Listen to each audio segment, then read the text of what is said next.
The new data is set to debunk some, if not all, of the popular claims made by extreme carbohydrate restriction.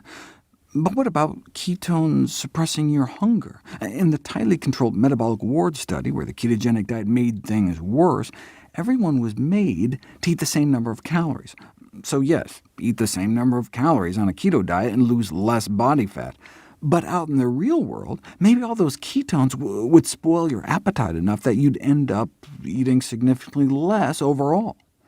On a low-carb diet, people ended up storing 300 more calories of fat every day. But outside the laboratory, if you were in a state of ketosis, maybe you could offset that if you were able to sustainably eat significantly less. Paradoxically, people may experience less hunger on a total fast compared to an extremely low-calorie diet.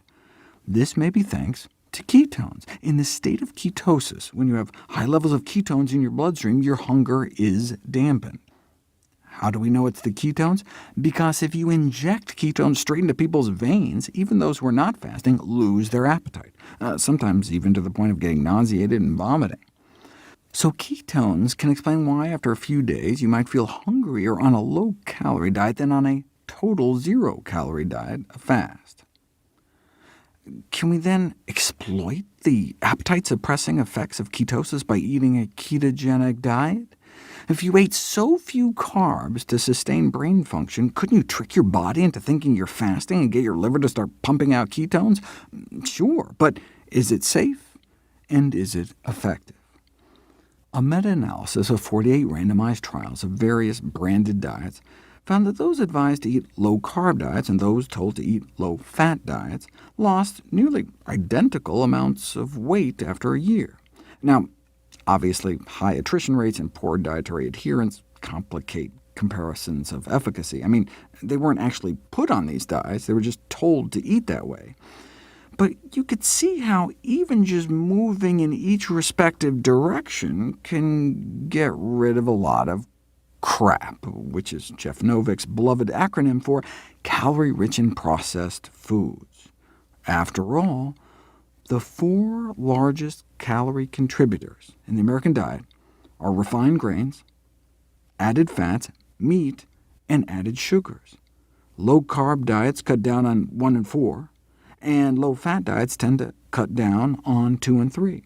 So they both tell people to cut down on donuts. Any diet that does that already has a leg up. I figure a don't eat anything that starts with the letter D diet could also successfully cause weight loss if it caused people to cut down on donuts, danishes, and Doritos, even if it makes no nutritional sense to exclude something like dill.